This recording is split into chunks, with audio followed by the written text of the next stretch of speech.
what's happening around the world.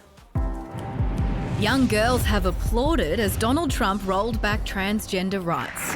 God bless you, Mr. President. He issued an executive order banning trans athletes from competing in women's sports. From now on, women's sports will be only for women. The ban largely covers high schools, universities and grassroots sports. Organisations that don't comply risk losing their federal funding. The FFA is investigating a very expensive prank at Seattle-Tacoma International Airport. As it taxied to the terminal, the wing of a Japan Airlines plane just arrived from Tokyo sliced through the tail of a parked Delta jet. We shut the aircraft down. It'll have to be towed. No one was injured in the incident. And Sam Kerr has accused police of treating her differently because of the colour of her skin as she took to the stand at her racial harassment trial in London. She spent hours testifying about the drunken dispute with a taxi driver in 2023 that led to her calling a police officer stupid and white. She told the court she didn't mean to harass the officer but felt he didn't believe her claim that she felt in fear for her life during the incident. 10 News First Europe correspondent John Paul Gonzo was in court to hear Sam's evidence and is with us now live from London. John Paul, we heard some of Sam's version of events there. What else did she have to say in her defence?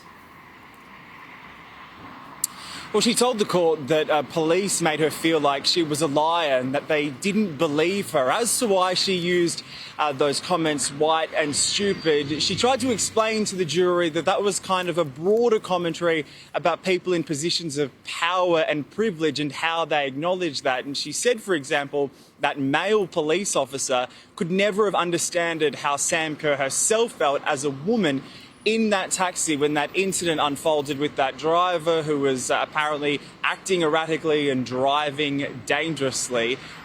Also in Sam Kerr's evidence, she gave us an insight into her experiences of racism. She says she's been subjected to it since she was a young child, and that even if she goes to a shopping centre, depending on what she is wearing, she gets followed sometimes by security guards. How has Sam reacted to the body cam footage from inside the police station? Well, the soccer star did admit that she was embarrassed seeing that vision, but also that it was very difficult for her to watch that back, given how distressed she was, but also how distressed her partner was. I think it's important to mention the court has seen 30 minutes of body cam vision, but we know that this heated exchange and this interaction with police actually lasted about an hour. Yesterday in court, we saw about a minute of new body cam vision that we haven't seen yet. And in that, it was at the same police station on this same night.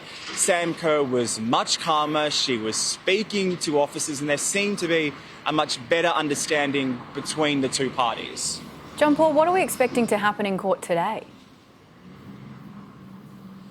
So Sam Kerr will continue being cross-examined by the prosecution. She's going to be questioned more about her recollection of that night, how drunk she was and how that potentially impacted her perception of exactly what happened. Once Sam Kerr is finished on the stand, her partner will be called to give evidence, and that will be crucial testimony because Christy Mewis, she is actually the one who used her shoe to kick out the window of that taxi to escape.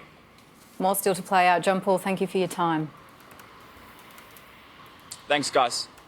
You know what I should have asked him, actually? I just forgot. Who exactly was the artist in the courtroom drawing there? I know. Because Not a great pick, huh? Yeah, not very, very odd. All right.